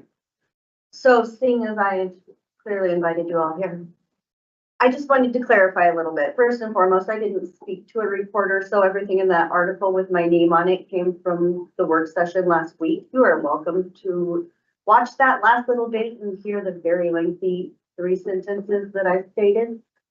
I had multiple calls from patients that were not getting abortions. I had some calls from escorts. I very clearly said that in the future, after I spoke to all of these individuals, I may ask to put a work session together to see if there was something that the city should or could do.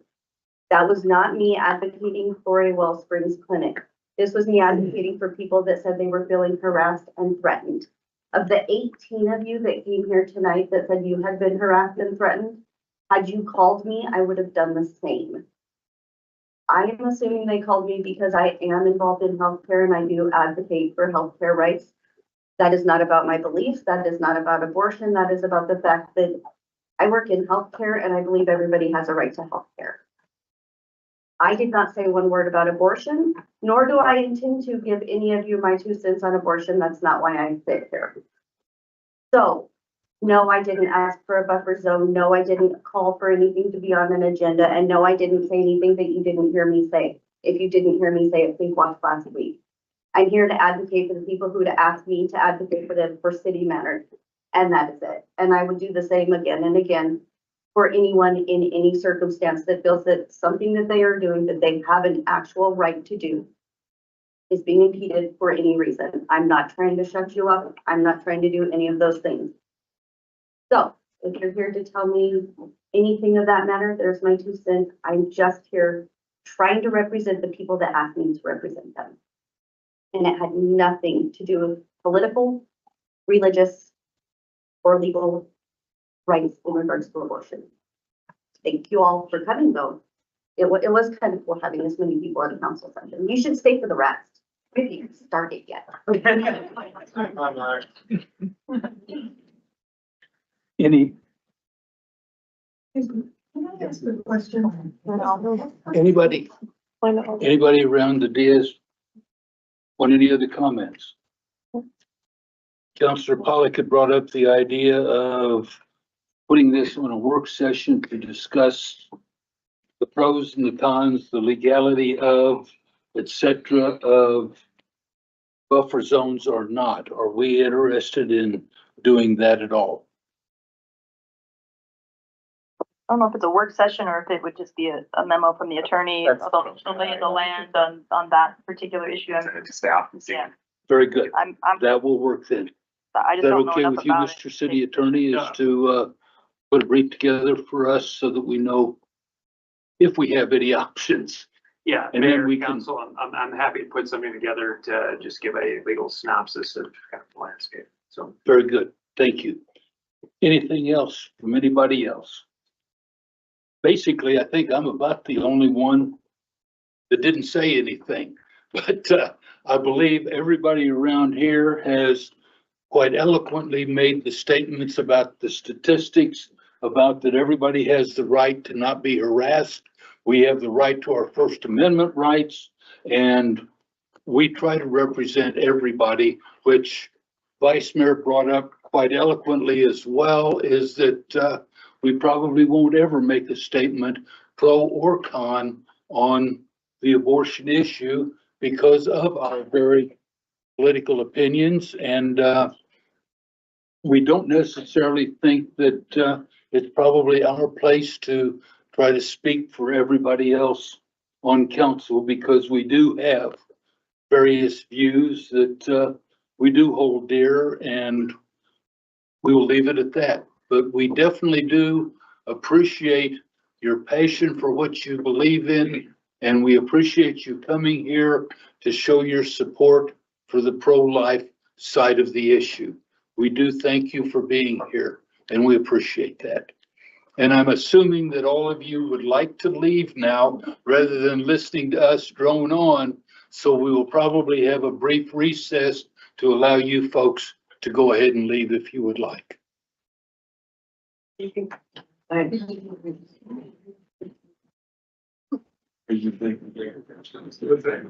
you.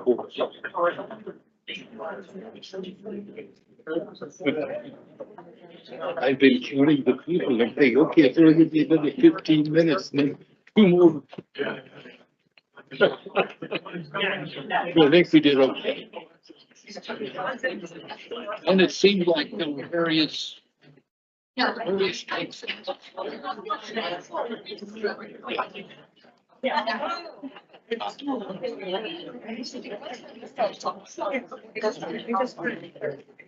Amanda, are you still on? Sounds like.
Hopefully there's some more parents that. Yeah, it gives you a good description. That's always the hard part.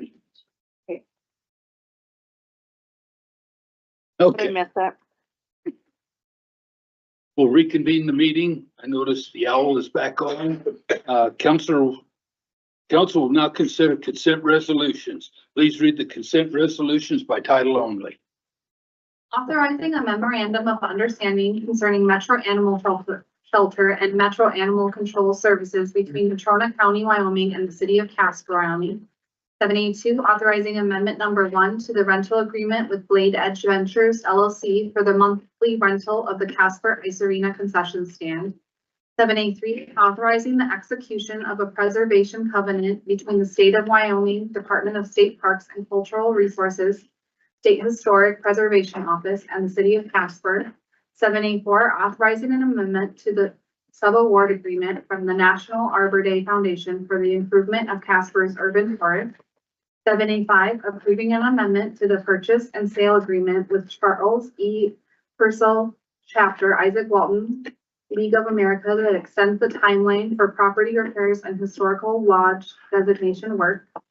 786, approving the Wyoming Department of Transportation Highway Safety Program Grant FFY 2025 sub-award agreement between the Wyoming Department of Transportation Highway Safety Program and the city of Casper Police Department for the enforcement of seatbelt use to reduce unbelted injuries.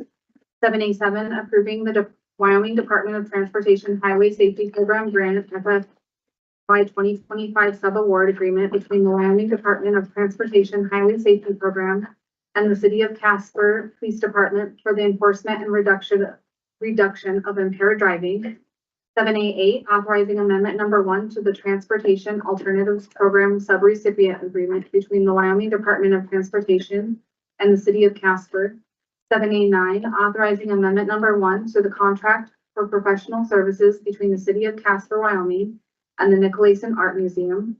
710, authorizing a memorandum of understanding between the Board of Commissioners of Converse County, Wyoming, the Board of Commissioners of Natrona County, Wyoming, the city of Douglas, Wyoming, the city of Casper, Wyoming, the town of Evansville, Wyoming, the town of Barnum, Wyoming, the town of Glenrock, Wyoming, the city of Mills, Wyoming, and the town of Rolling Hills, Wyoming, regarding the Dutchman Renewable Power Project.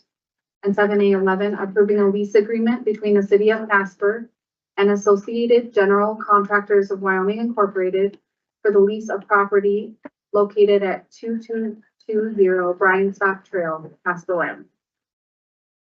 The chair will entertain a motion to adopt the consent agenda items just read. So moved. City manager, would you like to make a comment on any of these items? No, thank you, sir. Any abstentions or nay votes? All voting aye. Aye. Please record the vote. All councilors voting aye, the motion passes.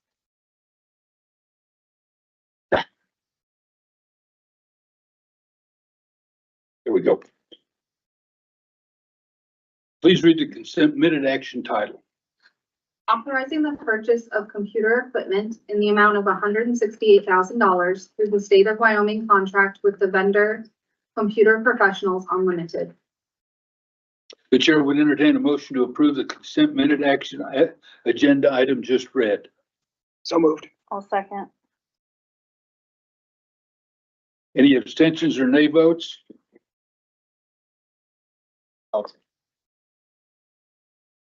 All others voting aye.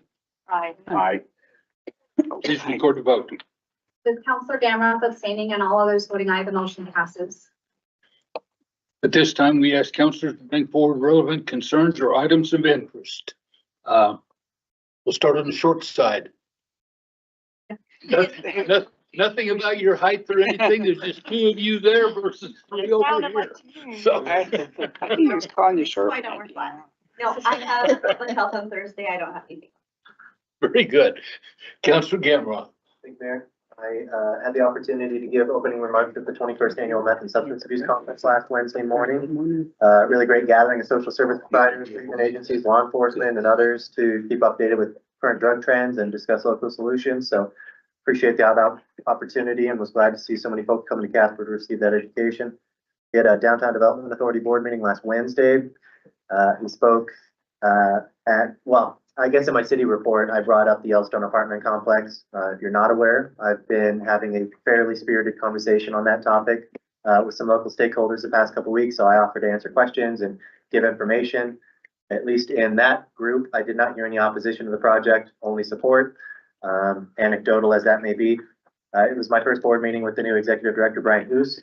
I missed him the first 2 times for chamber luncheons because there was always overlap there, but I've had the opportunity to have coffee with him before that, and just really appreciate his enthusiasm and self-driven nature. So glad to have him on board. And then had the opportunity to go to the Casper Housing Authority's 75th anniversary celebration last Friday night. Vice Mayor was there as well, and multiple other members of the board just highlighted all the projects that the Casper Housing Authority has been a part of over the past 75 years. And so great turnout. Thankful they let me bring my daughter. I was on dad duty that night, so I was like bringing her to some of those things. And lastly, I'm sure most people saw the Cowboy State Daily article on a gang of raccoons mobbing a woman at Best Western. I want us to have the reputation of being a community that has marauding groups of trash pandas taunting our residents. And so I don't think it warrants a work session necessarily, but I would solicit, maybe it's a conversation better. I actually meant to bring this up in our Metro meeting. So maybe it would be good to filter through that group first, but I just want an update on if that is if we're having more and more issues with the raccoons. I know we've talked about it in past with our ordinance in regards to feeding birds.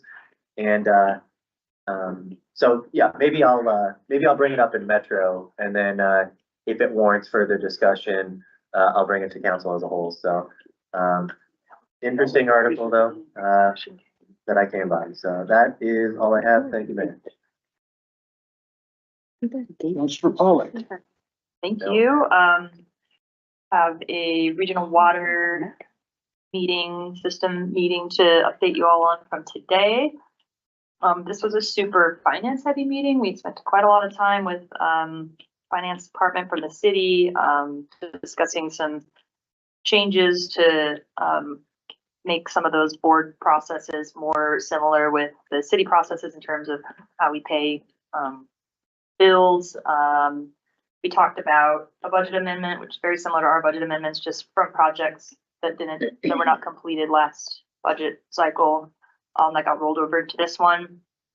And then also talked about investments and investment strategy. Again, as we've sort of done here with this group, we had some CDs maturing and needed to make some decisions. So we've made some short-term decisions and are seeking more information about whether it makes sense to start having those finances managed by, or the investments managed by First Interstate Bank, similarly to how we have it here in the city, or if we pursue some other investment strategy there. So mostly that's what we talked about, is finances and a couple contractual items, but it's a pretty robust meeting that took about an hour and a half of spreadsheets. So it was, look forward to that packet if you want to delve into those numbers further.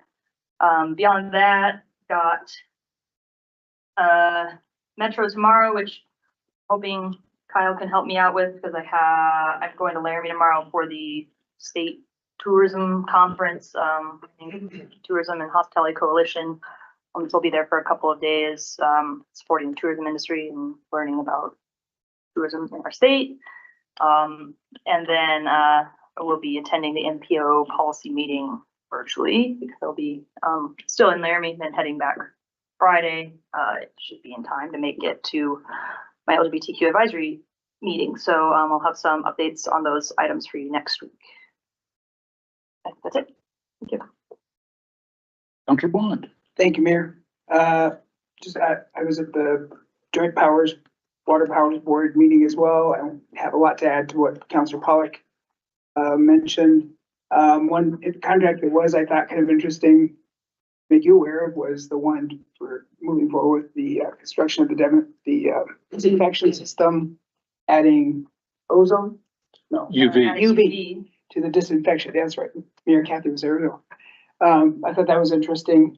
Just So now my interest is piqued to learn about the whole disinfection system overall, so I'm gonna do maybe I'll visit there. So, but, and then I just want to add to, how much, I appreciate, and I'm sure the Powers Board appreciates too, the fact that, Cindy Langston from the AOPL has kind of been filling in and doing double duty in this interim until the new water system manager is found. But anyway, looking forward to some new leadership at the power plant, or the power plant, water plant. And Don't say that. No. Not around. Chris might get a hold of that one. And that was it. Yeah, and then I also attended today the meeting of the Youth Mental Health Collective, which was a great turnout, I thought, of a lot of different community entities. The school district was well represented, DFS, multitude of other agencies and so forth. It was good work, but Leanne Tafoya from I think she's from the Health Trust, facilitated that meeting, and it was done very well. She did a great job of facilitating, and what we did at this meeting was they have a draft at a previous meeting that I wasn't able to attend. They worked to kind of create this resource guide, if you will, for kids, parents, professionals, about the various resources that are available in the community to support youth. And so, whether it's counseling services, basic needs, transportation, technology, if there's technology issues, safety issues, whatever. And so I think it was a good first start. There a lot of good discussion about how to make that available. Would it be on an app? Would it be in print, or both, or kind of all of both? So good meeting though. So I'll keep you posted on that. That's all I think I have. Councilor Jensen. All right, so, well, last week I missed 3 events, being the ones that you guys have all attended, so I'm glad we were represented. And then missed the OID meeting last week too, because I spent 4 days over at Leadership Wyoming experiencing all of Gillette and what it has to offer, and touring the whole energy sector was our topic. So that was good. And then we had a lot of discussion. So got to tour rigs and coal mines and power plant. That was pretty interesting. That's it. Councilor Pacheco. All I have is I attended the rec board meeting with the school district on Friday, and Zulima came and did her presentation for requesting funding, and the rec board decided to recommend for the grant $75,000, and so for the Washington Park master plan. And so I think that was a really good opportunity, and it's happy to be a part of that. So that's it. Vice Mayor. So kind of a slow week for me. I did attend the Section 8 Housing Authority open house Friday night. On times. Right before I decided to go in and explore the opportunities of Troopers Bingo. So. And so then, and then this Thursday, I don't have any board meetings this week, so I do have the meeting Thursday morning for breakfast with the mayors and commissioners at breakfast Thursday morning, and that's all I have. Very good. I also attended the water board meeting today, and to add on, piggyback on to Councilor Bond's statement about the contract with HDR, that is to design the upgrades that the EPA are requiring as far as disinfection. We are having to put in UV and disinfection along with the ozone. That design is supposed to be complete by late next year, and final construction with plan and operation is supposed to be done by 28. The last word I heard is it's roughly, and it's probably escalating as we're sitting here talking, but about a $16 million project is what we're looking at there at the water treatment plant. So that's about all. I've been out of town the last couple of weeks, so didn't make any of the other meetings or anything that anybody else has been talking about. So that's all we have here.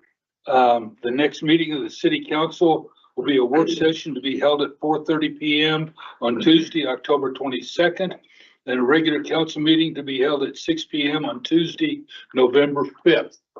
Now, along with that meeting, November 5th, we'll be back at City Hall. Yes. So on the 5th of November, don't come here. Come to City Hall. That's where we will be. So that's a step forward with finishing up the SAFE project that we've been working on. A notice of an executive session to take place at this date and during this meeting was given. We have matters to discuss related to security and personnel.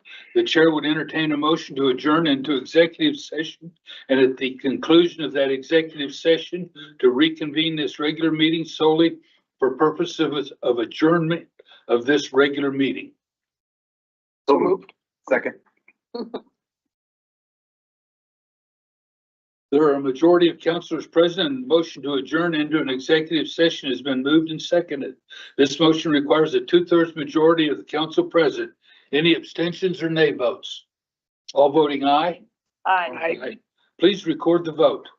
All councilors voting aye, the motion passes. Agreed that 2/3 of the majority of the council present voted in favor of the motion. We are hereby adjourned into an executive session.